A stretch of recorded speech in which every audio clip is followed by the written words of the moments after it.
Well, good afternoon, everybody. This is your teacher for the 8th webinar in our World War II series, and it's a continuation of what we did last time. We were right in the middle of talking about World War II, and we've already gone through, obviously, the rise of Hitler and beginning the World War II. Now we're going to look at about what was the remaining of the World War II, the tag end of it, and what happened because of World War II. So I'm going to go ahead and share the screen here, and we are going to get started on this because we've got a lot to cover today. And I think you will find this to be a very, very good amount of information. What I particularly like about this PowerPoint that I put together is that it's pretty darn inclusive with regards to what we're talking about. Okay, so if everybody's okay, let us begin. Okay, we're looking at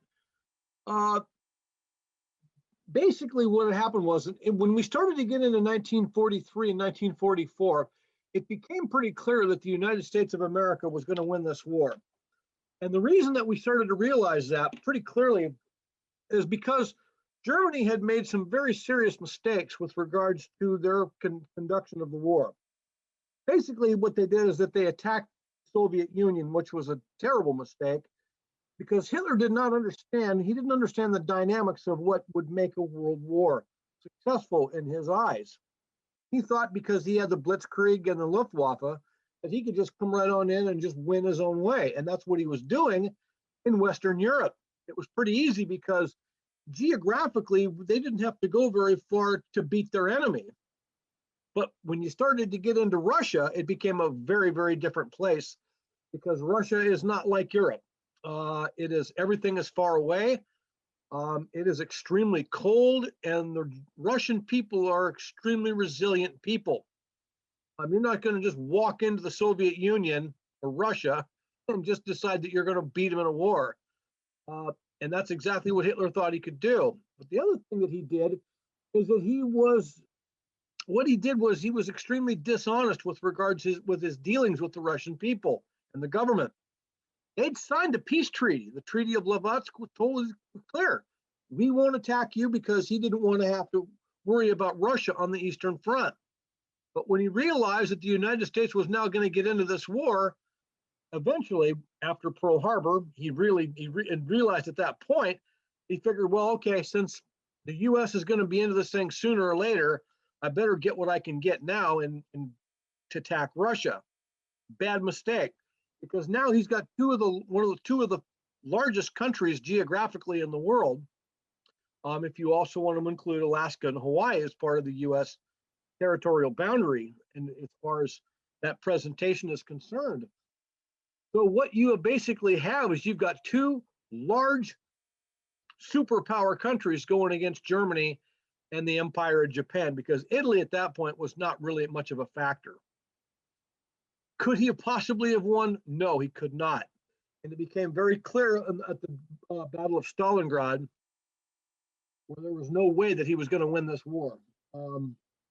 And when he realized that the U.S. was now going to come in to this war, then it became very clear that he knew he was in very serious trouble. In fact, when we get into this, we're going to get into the Battle of the Bulge on number 35 here. You could very clearly see that this was clearly not going to happen. When D-Day would happen in June of 1944, it was pretty much the end of Hitler, and he knew it. But they would, though, in December of 1944, launch its last offensive in the war, attacking Americans in Belgium and Luxembourg, and that was the Battle of the Bulge. Patton arrived a few days later with 250,000 men, and it was the largest battle ever fought by the U.S. Army and the largest battle of World War II in the European theater. And it was a big one. In fact, they may have been the biggest battle of the war. But clearly, when this happened, that was a major turning point. But the other major turning point is when the United States would invade Normandy on the beaches, and we're talking about D-Day. So the Battle of the Bulge, The US won the battle. Over 800,000 Americans fought, and unfortunately, 80,000 Americans died. Germany fought with over 2 million soldiers and lost 200,000 men. So you can see very clearly, just by the numbers, the Germans realized that the war was absolutely going to be lost. But here's something very important, and I want you guys to understand something. And this is absolutely critical in what the US was doing to win this war. So look at the numbers here, class. We have over 800,000 Americans and 80,000 died. Germany had over twice the amount of people and lost over twice the amount of people in casualties. So you would think that 800,000 people couldn't beat 2 million, but they did. The question I have for the class is, and the teachers that are listening in on this, why did the Americans win? By the numbers here, you'd think, well, the Germans are going to win this battle because they've got over twice as many men, by 400,000. And they would lose proportionally the same amount of men the Americans would lose. But why is it that the Americans would win this war? By the numbers, Germany should have won this. So let's take a look. I think I have an answer here. Take a look, because that's a question that I ask my regular classes in high school, and I can't see the thing come up here. Let's see here. Miss Annie, can you please get an answer to this question? Because this is a very, very important part of this class tonight, to understand how the United States could win this particular battle, the Battle of the Bulge, with less than half the men. So how could they do this? Anybody know? Miss Annie, could you, if you're here, could you please ask this question? How could the Americans win with less than half the people? Anybody know?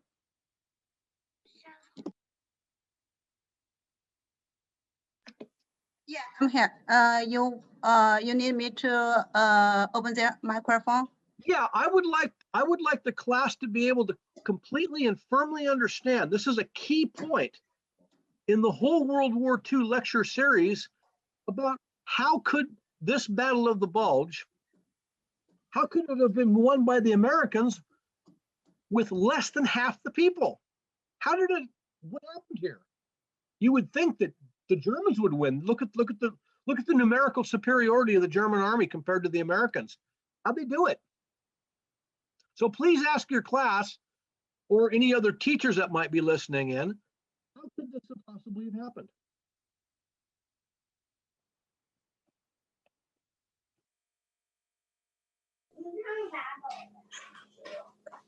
They won with brains, not with strength, like the Germans tried to. Okay, that's actually not a bad answer, but it's close, but not kinda.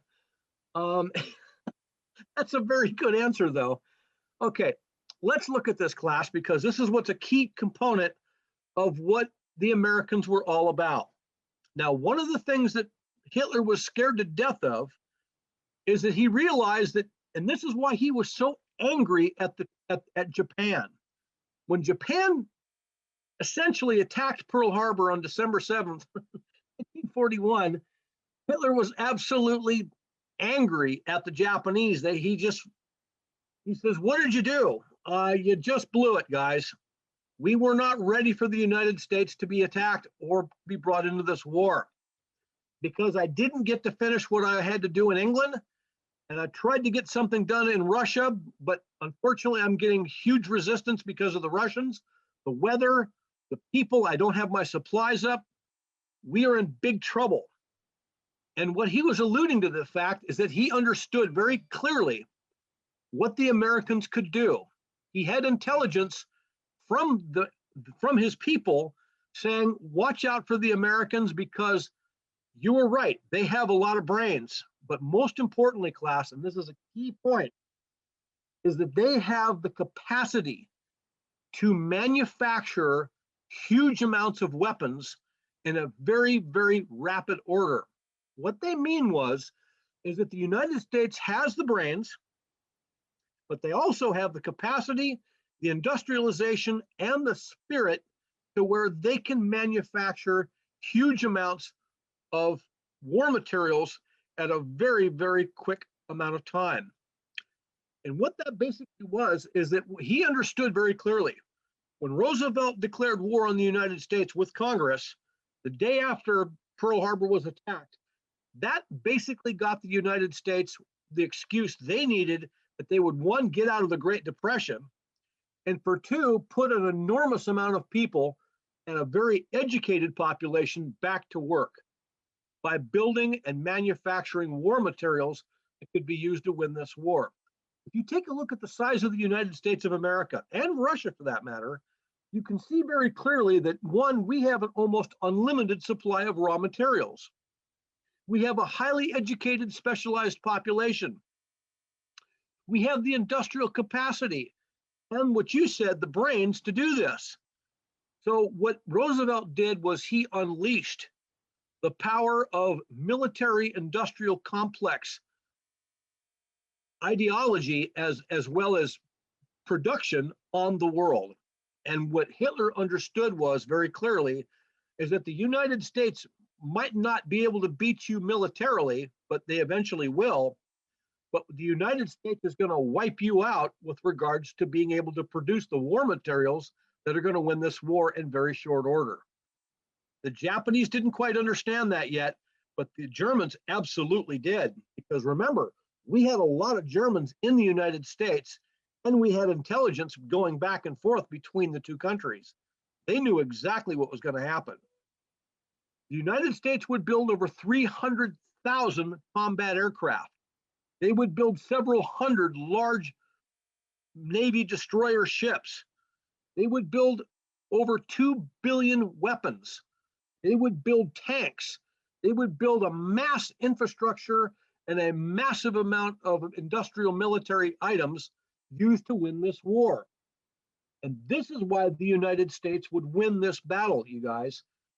Look at this. We may have had only half the number of men, but we had 10 times the amount of equipment helping us win the war. Remember, Germany had already been at war for, at this point, over 3.5 years. The United States was fresh. They had all this brand new equipment and tons of it. So if the military leaders of Europe who started this conflict would have done their homework and realized what the Americans could do, they would have adhered, and obviously they would have heeded the warning of the Japanese admiral that attacked Pearl Harbor. The only thing we did today, yeah, the Japanese admiral, what he said is that the only thing we did today is that we've awoken a sleeping giant and filled him with a terrible resolve. Yeah, we smashed a couple of their ships in and we destroyed some of their aircraft, but what did we do? The United States is not going to go away. It's too big and it has too much industrial capacity. And that's exactly what he tried to tell everybody when they attacked Pearl Harbor. This Battle of the Bulge was a perfect example of this carried out in action. Over 800,000 American soldiers would easily defeat 2 million German soldiers because we had the war materials on our side, and that's why we won this war. If Europe would have done their homework, the leaders of Europe, of the German Third Reich, would have done their homework about the United States, they would see very clearly that the United States learned how to do this all the way back into the Civil War. The North Union Army beat the Southern Confederates because they outproduced them. The same thing happened in World War I. The United States was able to come into this war, World War I. They did not have a numerical superiority of men. They had a massive superiority of weapons and supplies. And the same thing that would be happened here. That country that can produce the most weapons and produce the most, all the logistics to carry this out, they're going to win the war. And that's exactly what we did. Let's continue with this, because when we get to the end of World War II, there are some very, very serious things that would, when this war would end in Europe, that it would set it up for something I would consider even much worse than the World War II itself. Let's get into this. So we look at the Battle of the Bulge, and let's take a look at the German surrender. The Americans continued to bomb Germany and attack from the Western Front, while the Soviets continued their attacks on Germany from the east. In May 1945, VE Day, or Germany would surrender. Okay, that was going to be pretty clear. It was pretty clear that Germany was going to surrender at that time, which they did. And allegedly Hitler would commit suicide, but many people believe that might not have been the case. But as we said before, class, and this is very, very important, the reason why the United States would step up this campaign almost to an urgent pace was because they were frightened of something very, very different.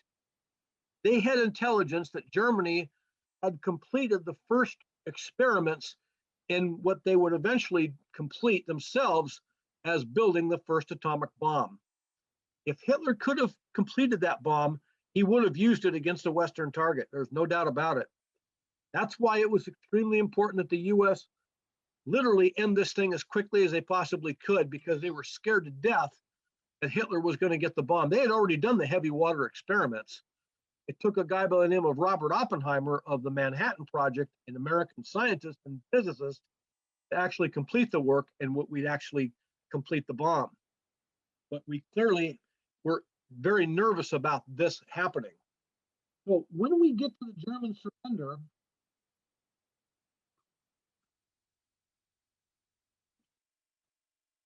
obviously there was a huge celebrations all over Europe, unless you were in Germany, of course.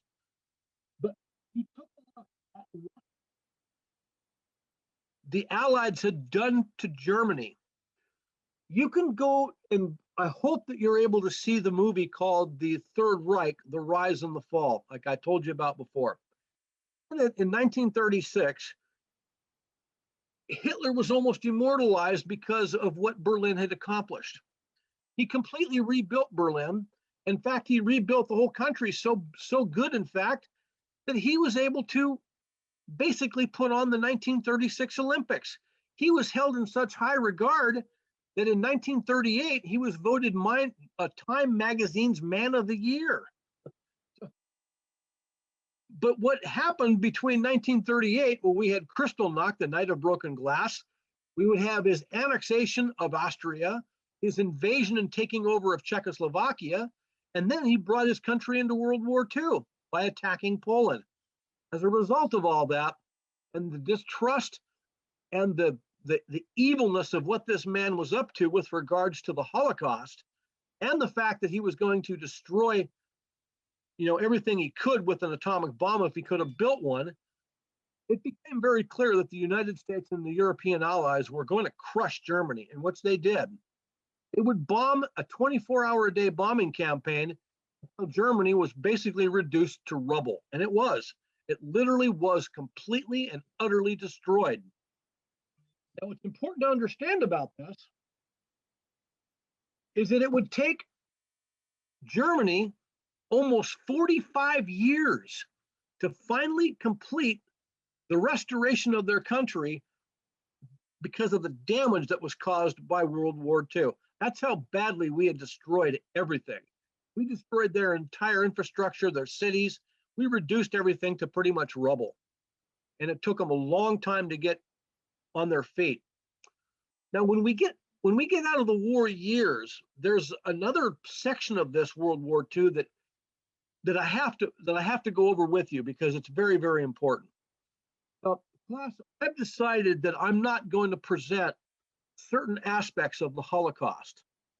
I don't think that this is an appropriate subject to talk about over Christmas or just before Christmas. It was a shameful and one of the most darkest chapters in all of world history, not just US history, but this was clearly a painful subject to talk about. And certainly I don't think it's appropriate to show younger students about what happened during the Holocaust. It was probably the scariest, meanest, most horrible time in all of US history, or world history for that matter. about what the German people have done to the Jewish people, which included women and children, by the way. I don't think I'm going to present that because that was slated for the next part of the presentation. So I'm going to switch that around a little bit. We're going to talk about the Japanese theater of operations in World War II because they were so closely tied with what was happening in Germany and in Europe. So I'm going to switch that. And then the last class will be about what happened because of World War II. We're going to talk about the Cold War for the last webinar on number 10. So I'm going to switch that around because I went over the curriculum and I didn't feel comfortable about presenting this kind of a curriculum to younger students. And clearly, I think the parents will agree with me on this. Needless to say, it was a very bad time in world history about what they had done. Let's get on with this because I think it's very important. Okay, the Yalta Conference. Now, this is very, very important, everybody, because this was the plan that was essentially talked about because, well, you could see in this picture, you could see that on the right-hand side or your right-hand side, we have the Russian president or the Russian leader, Joseph Stalin. Then we have Franklin Delano Roosevelt. He was right in the middle. And we have Winston Churchill. As you can see from this picture, class, the guy in the middle, President Franklin Delano Roosevelt, was in very, very poor health. And it became pretty common knowledge that Mr. Roosevelt was not going to be with us very much longer. In February of 1945, it became almost a foregone conclusion that Germany would have lost this war, will lose this war. There was no doubt about it. And Mr. Roosevelt would pass away in April of 1945. This was only 2 months before he passed away. This was his last conference overseas before he had died in Warm Springs, Georgia, later on in April of 1945. But what's important about this conference is it set out a post-World War II plan about what is going to happen to Russia and Germany and all of the rest of Europe when this war is over. And this is what would be as a very, very important stepping stone to yet another conference, and we'll get into that in just a moment. But let's go into this Yalta conference because this is a very important thing, and they were not going to do the same thing that happened after World War I. They were not going to blame Germany for everything and make them pay and destroy them with the Treaty of Versailles documents. They were going to do something a little bit different. They knew that Germany was fully and absolutely responsible for this war. They were not responsible for World War I, but they were responsible for this World War II. So this is what they're going to do. They agreed to split Germany into 4 zones by occupation, and by also they would split the capital city of Berlin, West Berlin and East Berlin. Stalin promised to allow free elections in the nations his army had liberated from Germany. Stalin also agreed to enter the war against Japan as soon as the Germans would surrender. Didn't quite happen that way, and we're going to talk about that because this is one of the reasons why the United States would get into a Cold War with Russia. They made promises that they were not going to keep. And this is something that I think didn't really surprise a lot of people because they've always been a competitor, so to speak, to figure out how they could be the most powerful country in the world. Okay, so the Yalta Conference.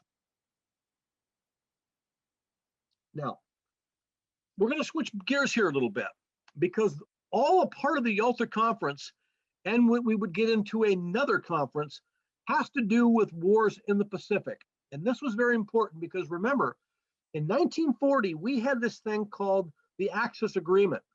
And the Axis Agreement basically said, look, Germany and Japan and Italy are now part of the alliance or the Axis agreements. That means that they had each other's back, that they were going to join forces and try to take over planet Earth. That's exactly what they were thinking about doing. If they could have, they would have. But on December 7th, 1941, about 1/2 of the General MacArthur's Air Force was destroyed on the ground at Clark Air Force Base in the Philippines. This was on December 7th, though. Isn't that interesting? Because wasn't there something else happening on December 7th? Yeah, it was the attack on Pearl Harbor. But there was something else that happened that day that people don't really know about. Now, as a former teacher that used to live on the island of Saipan for 11 years, I got to learn about all kinds of things about what happened on December 7th, 1941.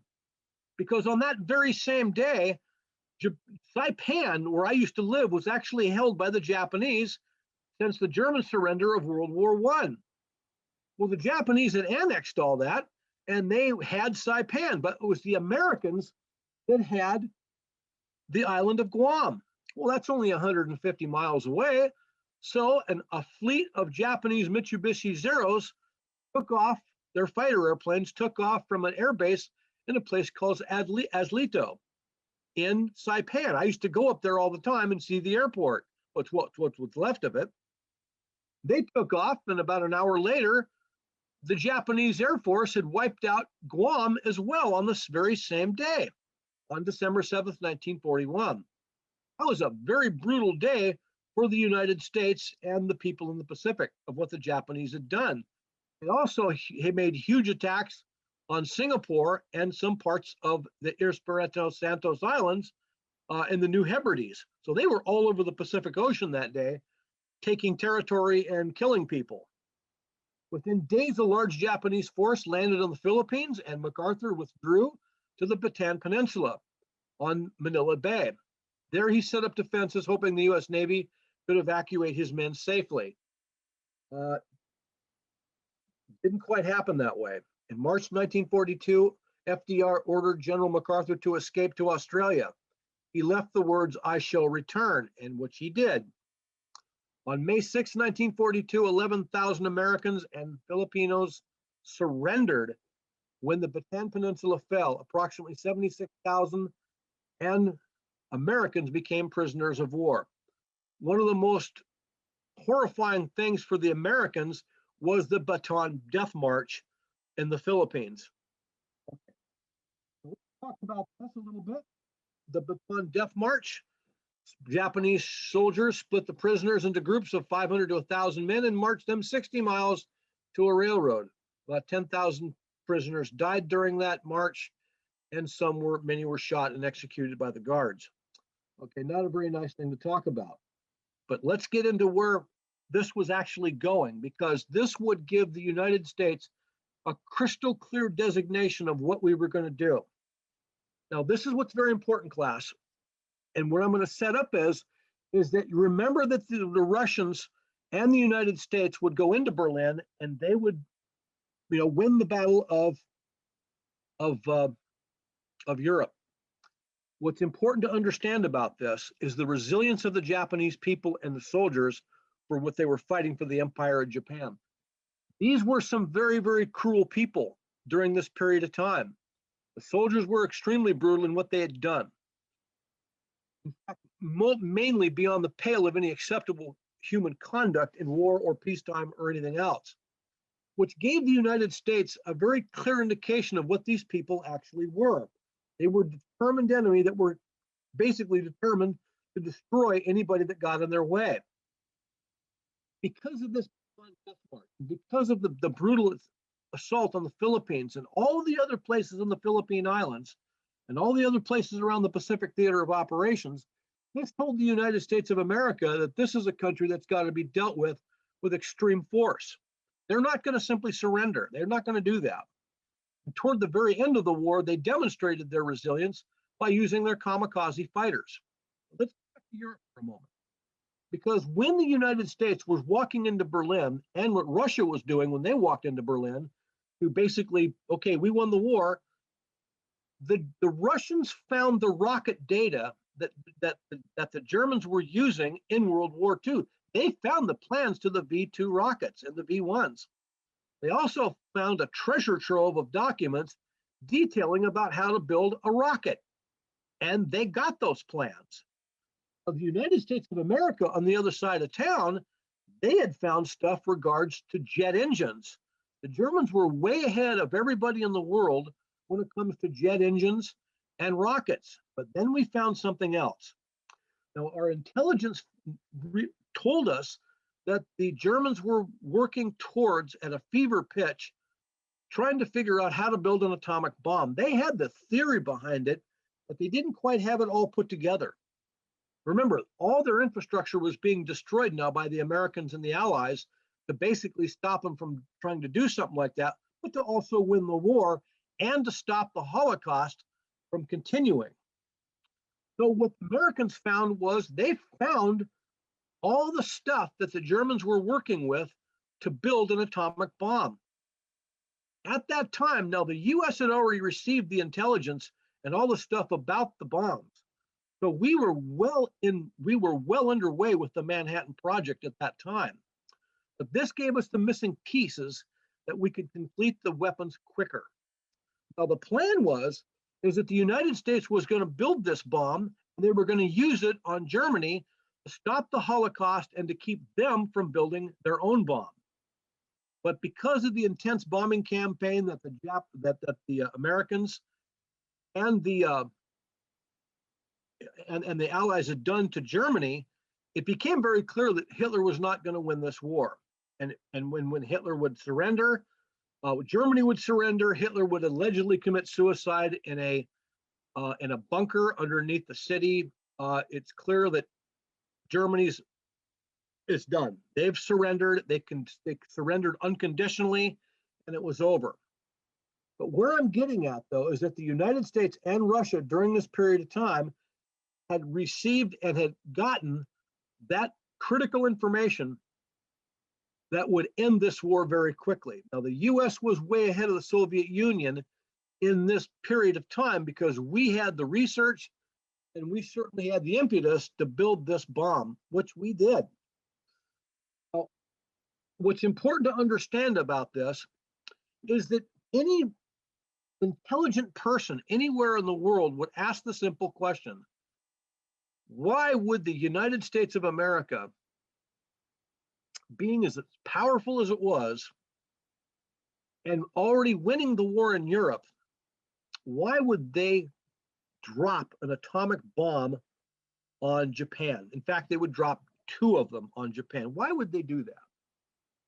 It's very important to understand the whole progression of events that would happen, that would begin in Europe and that would end in Hiroshima and Nagasaki. So let's continue this, because this is very important. As you can see with the Bataan Death March, that the Japanese were brutal, sadistic people at that time. And it wasn't the Japanese so much, it was their armies. Okay, so let's continue.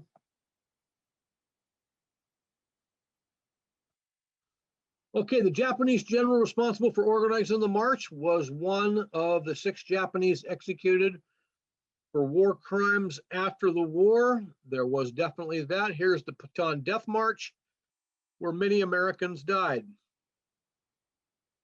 Now, when we keep going on this, we take a look at the Japanese expansion.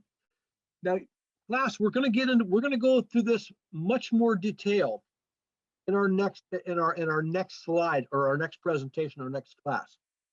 I'm just going to breeze over it on this one because I want to close the war in Europe out. But what the Japanese did was a major part of American policy to end the war for the whole thing, including that of Germany. So the Japanese forces continued to expand and were not stopped by the Allied forces. Why? Because the Allied forces were concentrating on Europe first because of the heavy water experiments with regards to the atomic bomb. And the fact is that Germany was committing atrocious crimes with regards to the Holocaust and the execution, or I should say the extermination of over 6 million Jews. So this Japanese battle was fought entirely by planes and aircraft carriers and enemy ships, and they were being victorious everywhere they went. And one of the big ones was the Battle of the Coral Sea. Although both the US and the Japanese Navy lost about half of their forces, the battle stopped Japan from establishing the bases they needed to invade Australia. The key to the whole battle, class, when it comes to the Pacific theater of operation, most people believe, and I certainly believe it, was the Battle of Midway. That was pretty much the turning point of the war. And why it was a turning point of the war is because the United States kept producing the materials that they needed to win the war, which would factor greatly in the policy that was used to finally end the war. So here's the Pacific Theater of Operations. You can see very clearly that it was extensive. The Japanese had taken Manchuria, Korea, China, Burma, Siam, French Indochina, Malaya, all these countries that are now free associated countries that we liberated again. But the key battle, class, was this thing right here, which we're going to get into a little bit later, called the Mariana Islands and Guam. I used to live right about here, a little place called Saipan. I lived there for 11 years. Very, very important part of that war. So let's continue. Okay, the Battle of Midway, like I said, this is not very detailed, but I want to take you through the course of events. In June of 1942, the battle was also fought entirely from the air. The U.S. destroyed 3 of the 4 Japanese aircraft carriers while they were still loading bombs on their airplanes. This carried with the loss of 250 Japanese planes. It was the last of the Japanese major offensives. We had crippled them. And you can take good old intelligence information from that. Now we get the Battle of Guadalcanal. First U.S. offensive in the war was August of 1942. 11,000 U.S. Marines landed on Guadalcanal and the Solomon Islands, and about 2,200 Japanese fled into the jungle, where they fought for three months. In February of 1943, Japan would abandon them. Now we're looking at island hopping. In 1943, the U.S. forces began to selectively attack enemy-held islands in the Pacific. This was called Operation Forager. And this is a very, very important battle that would end up in Saipan. In fact, the Battle of Saipan was probably one of the most important battles of all of the Pacific Theater of Operations. And because of that, class, it's very important to understand where this thing in Germany would end up. Remember, they were working on the atomic bomb in Germany. We captured it, Manhattan Project. Now we're going to finish this. But this theater of operations with regards to Japan was very, very important, because once the United States realized that it now had the bomb and had produced the bomb, this island hopping thing became very, very integral part of U.S. strategy to end this war, because this island hopping thing was Operation Forager. And Operation Forager ended with the taking and retaking of Saipan. Now you think about why Saipan, why is it so important to have that island? Because if you take a look at the Mariana Islands right here, it's the closest that we could get to Japan, we could comfortably handle, where we could now fly into Japan and do bombing runs like we did in Germany. So this, all of a sudden, this Saipan became very, very important. In fact, it wasn't Saipan itself, it was the island of Tinian, which is about 5 miles south of Saipan, the northern part of it. That's where they would build the world's largest airport at that time, where they would house the B-29 bombers. So now we had striking capability of the Japanese Empire, but that was not the real reason why we did this. Yeah, they did this, but this whole thing was done in top secret because of what we had gotten from Germany. We've got the final impetus to build these bombs with the Manhattan Project. And this is what it was all set up about. The US knew they were going to have these atomic weapons, and they wanted to use them because Germany had already surrendered. Now we have got a new target, and the Japanese were not about to surrender. But this is where it gets a little bit different, because I hope this has it. Let's see here. Okay, it does not have it. Okay, that's actually good, because I want to explain it to you in very clear terms. First and foremost, is that when we realized that we had the bomb, there was another conference. And it was not the Yalta conference, it was what they call the Potsdam conference. And this is where we would issue the Potsdam Declaration in Europe, but we aimed it right at Japan. Now remember, after Roosevelt had died, we had a brand new president named Harry Truman.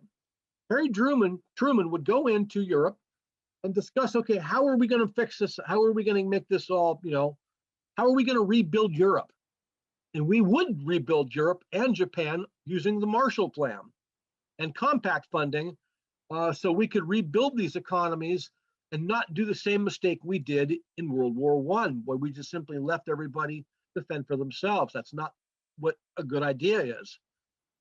So when they met in Potsdam, they figured out what they were going to do with Europe, but we still had a big problem. This thing right here called the Pacific Theater of Operations. And this is where the two closely get tied together, because in Europe, when they were talking about Europe, they began to realize that we got to figure out, what are we going to do with Japan? They're not going to win this war.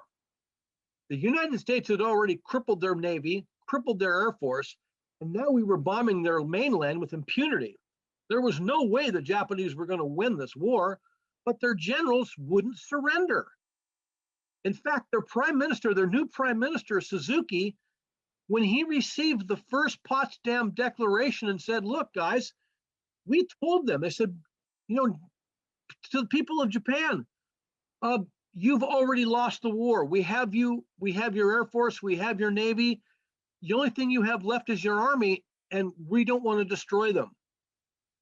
Surrender, and let's be done with this. And the Japanese said, no, we're not going to surrender. The Potsdam Declaration, we don't care about it, because when Germany surrendered, we didn't really need them anyway. We're going to do our own thing. And by the way, you can't stop us. And nope, we're not going to do it. Okay, then let's do this then. You can keep your emperor. We even had a second Potsdam Declaration to the Japanese. And we said, okay, look, you can keep your emperor. You can keep your army, but surrender. Okay, surrender your army. We don't want to fight. We don't want to invade, because it's going to end up killing huge amounts of people. It's going to kill as many as 500,000 Americans, but it can also kill as many as 5 million Japanese civilians. Japan, don't do this. We don't want to fight anymore. We don't want to kill you. And the Japanese prime minister said something in Japanese, which has been translated. I don't speak Japanese, but they basically said, no, we're going to kill you, America, with silent contempt. We will win. So they were not going to stop the war. Even all the atrocities they had done to the Chinese people, the Manchuria, the Nanking massacre, the stuff they did in Korea, they killed 38 million people in World War II. They were responsible for the death of 38 million people. And the United States was going to let them off the hook. They said, look, guys, we don't want to do this, surrender. And the Japanese said no. They issued the Potsdam Declaration from Europe after Germany had surrendered. And this is what tied the two together, was this Potsdam Declaration. So what did the United States do? It said, okay, you guys, if that's the way you're going to do it, they went ahead and they would complete the work on the atomic bombs with the Manhattan Project and with Robert J. Oppenheimer as the head physicist, with consultations with Albert Einstein. Okay. So let's get into a little bit more of this Battle of Guadalcanal and all these things, because this was a very, very important part of the war, but we're going to get more into it once we get into it on the next class. But these are just kind of the breezy outlines of it, just to kind of get you the flavor of what the United States had to do. The first American offensive, the fleet captured the rest of the Solomon Islands and then the Gilbert Islands. After seizing the island of Tarawa, this was a biggie, in the Gilbert Islands, soon used by the U.S. Admiral Nimitz to launch bombing raids on Japanese bases in the Marshall Islands. This was part of the overall offensive strategy to take back what the Japanese had taken for themselves. More World War II offensives. In February of 1944, the U.S. had crippled the Japanese air power and had seized the Marshall Islands. By June of 1944, and this was the biggie, like I told you about, the U.S. captured the parts of the Mariana Islands. These were big because the Mariana Islands were important because they enabled the U.S. planes to now bomb the Japanese cities and return to the base on Tinian, which is in the Mariana Islands. Now, I would also start looking at the Philippines. By mid-October 1944, the U.S. has invaded the Philippine islands of Leyte. Although the U.S. quickly captured the island, a huge naval battle ensued. This was the first use of the Japanese kamikaze. The kamikaze pilots were the first time in battle. And you know what a kamikaze pilot is, class? Anybody know what a kamikaze pilot is? It would be critical in helping to determine whether or not to use the atomic bomb, believe it or not. The use of a kamikaze told the United States of America that the Japanese would rather die than surrender. In fact, on the island of Saipan itself, I used to go there all the time, and there was a place called Suicide Cliff and Bonsai Cliff. Today, it's a beautiful, beautiful part of the island of Saipan. But back in World War II, hundreds of Japanese civilians and soldiers jumped to their death and suicide rather than be caught by the American military. True statement. There's Japanese memorials all over the island honoring their war dead for what they had done for the empire and the emperor of Japan. That told the United States government something very, very important. One is that these people are not going to surrender. The second thing it told them was that they would rather die than give up. So, and the kamikazes, their idea was simply to have a one-way mission. They're going to inflict as much damage as they can, and then they're going to crash their airplanes, killing themselves into American ships. These people didn't care about their lives. What they cared more about was honoring their emperor and dying for their country, which they did. Okay, so the Battle of Leyte Gulf was the largest naval battle in history, engulfing more than 280 warships. And as a result of the battle, the Japanese was essentially destroyed. Again, what's important to understand, class, and this is very, very important, is the U.S. would win this war because they had so many more weapons and so many more ships and planes. The Japanese at this point could not produce any more weapons. Their industries were already destroyed. But the United States of America, they were still cranking out these aircraft and cranking out these ships.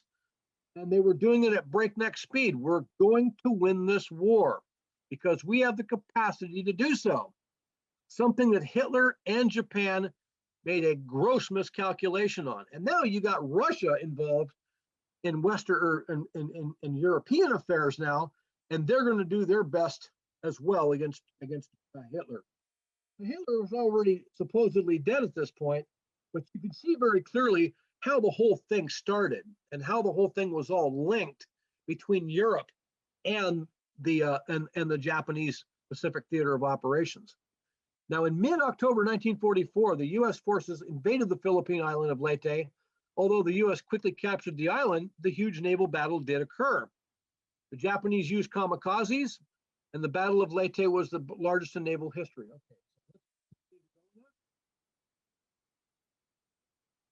Okay, now let's talk about wait a minute, hold on. I think I skipped one. Okay, yeah, here's a kamikaze pilot. You're wearing his ceremonial headdress for his attack. Okay, after securing Leyte, the U.S. invaded Luzon in an attempt to capture Manila, the largest city in the Philippine Islands. In 1 month's time, 100,000 Filipinos were killed, 80,000 Filipinos died, and 27,000 Americans were killed. The U.S. did not fully secure the Philippines until June of 1945. They were hiding in the jungles. And the Japanese were all over the Pacific Theater, and they were doing the same thing. They were literally hiding in holes, and we had to find them. Okay, the Battle of Iwo Jima, this is a biggie. The battle of this 14-square-mile island was one of the bloodiest battles of the war. 25,000 Japanese protected the small rocky island, and took over 110,000 Americans to defeat them. Only 216 Japanese surrendered. Can you imagine that? Only 216 out of 110,000 only were there to surrender. My goodness. More U.S. medals of honor were given for this battle than any other single battle of the war because it was the bloodiest and one of the meanest battles of the war. But think about that. Only 216 of 110,000 would surrender. I mean, that told the United States something. These people are not going to surrender. Okay. Marines raising the flag at Iwo Jima. That was a very, very famous picture. Okay, and let's take a look at Americans' offensive. We've got about, I think we've got about 10, 15 more minutes. Okay, American offensive. Iwo Jima was located about 700 miles from Japan. Its capture was another step toward the eventual invasion of the home islands. This was the American offensive that they were thinking about. But the United States military, only very, very few people knew of something else that nobody knew about. Now, what's important to understand, class, and I didn't want to leave this out, this is very, very important. During the Potsdam Declaration, the American president, new president, whose name was Harry Truman, had stepped over to the Soviet Union's, Stalin's chair and said, hey, we need to talk for a second. And they talked of a very low key, very private conversation, but it's been documented of what was said. Harry Truman was a brand new president who didn't know anything about the atomic bomb or of its existence until he became president. And then he realized, I didn't know anything about this because it was so secret.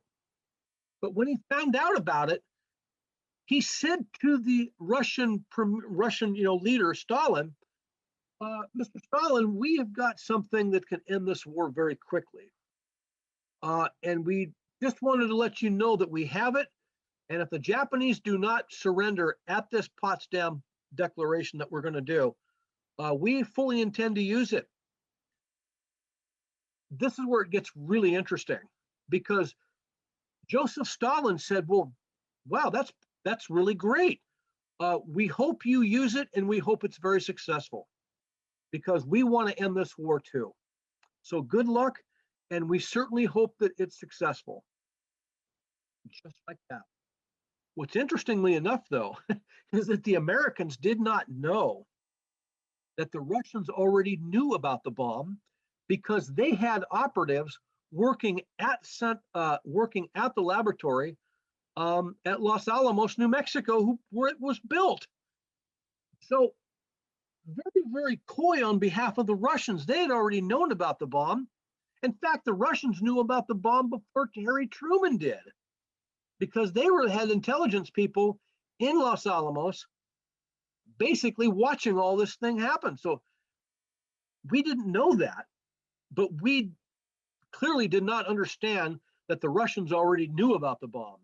But they didn't have the ability to build it at that point because we were the ones, the Americans got the information from the Germans.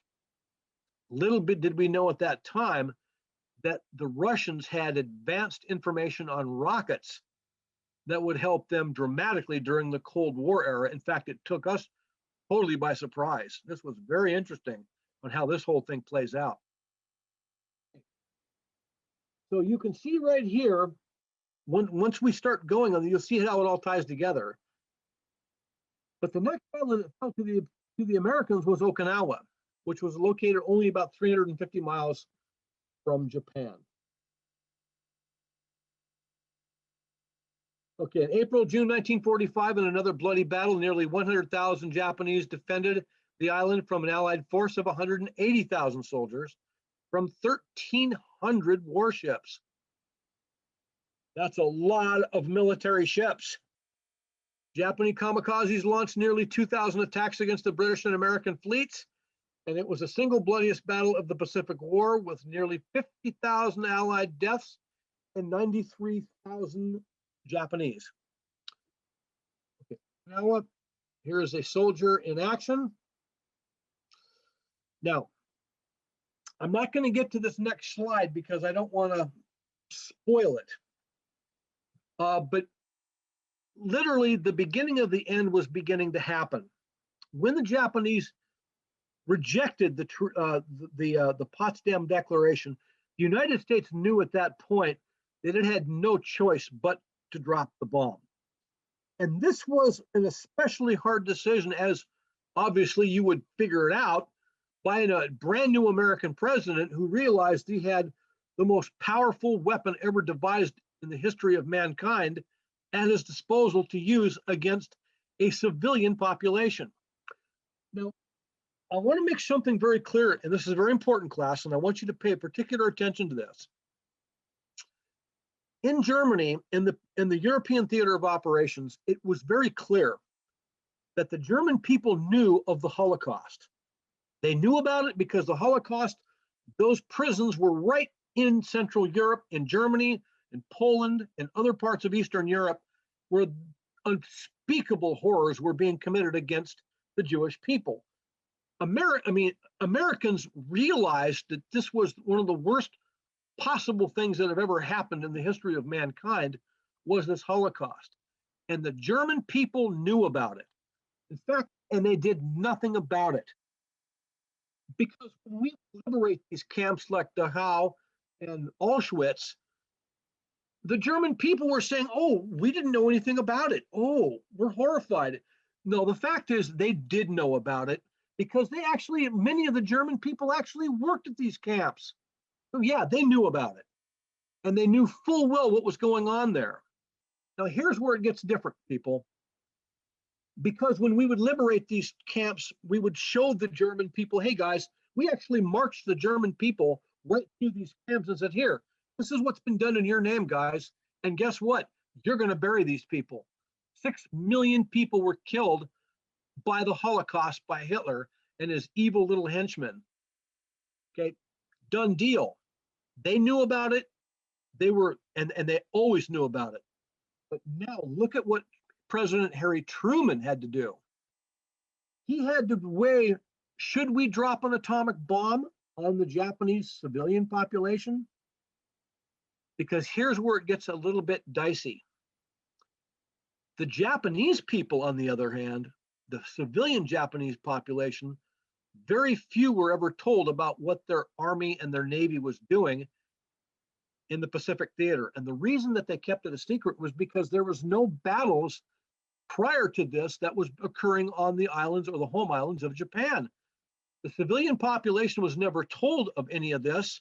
In fact, their army and their navy people were told, do not tell the civilian population of what we're doing, because it will create civil unrest. Well, the American intelligence community understood that. So in this class, you had a civilian population in Japan that did not know the full story of what your military was doing in places like the Philippines or Malaysia or Papua New Guinea or any of these Pacific Island countries or even China. They honestly did not know. Now here's where it gets really tricky.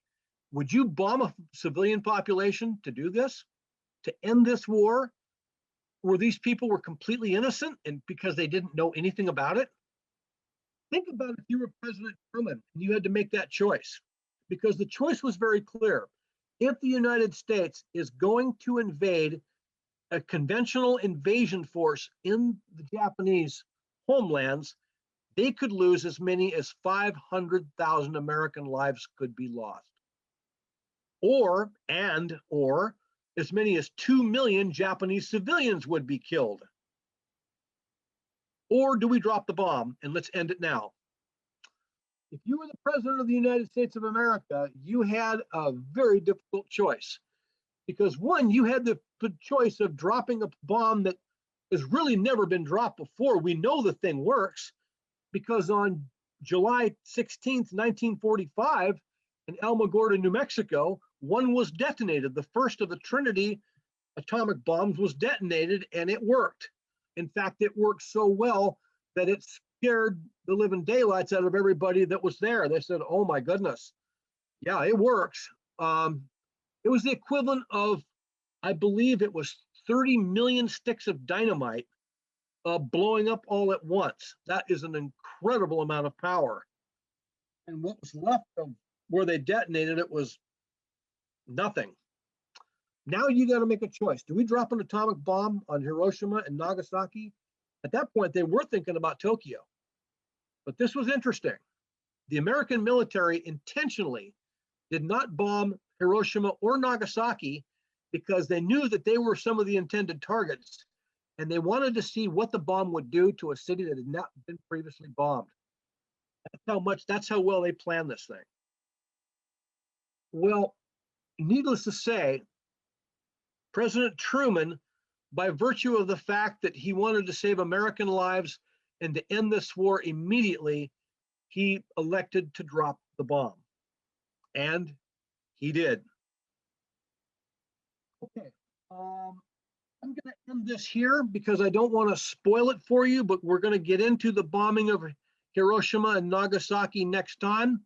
We're definitely going to get into more of the Pacific Theater of Operation, but I wanted to go through tonight about how Germany and Japan would be linked with this Axis power agreements, because remember, what happens in one part of the world definitely affected what was going to happen on the other part of the world between the European and the Pacific theaters of operation. But the one thing I wanted you to know tonight, and it's very important about tonight's lesson, you guys, is the link between the two countries, Germany and Japan. But also what's very important about this tonight was that I wanted you to have a firm understanding of what the United States and how they would have to win this war. It's pretty clear. We had to develop the industrial military complex to do it. And we did. And it was one of the greatest human achievements in all the history of mankind, what the United States had to do to win this war. And when we did this, the United States would emerge after World War II as the preeminent leading superpower, both militarily and economic superpower of the world. And that's exactly what we did. But what happened after World War II would almost be as bad as World War II itself. And the last class that we're going to do is we're going to talk about aspects of the Cold War, because where did World War II lead us? Well, that's why I'm going to change that a little bit, because my original submission to Miss Annie was that we were going to talk about the Holocaust.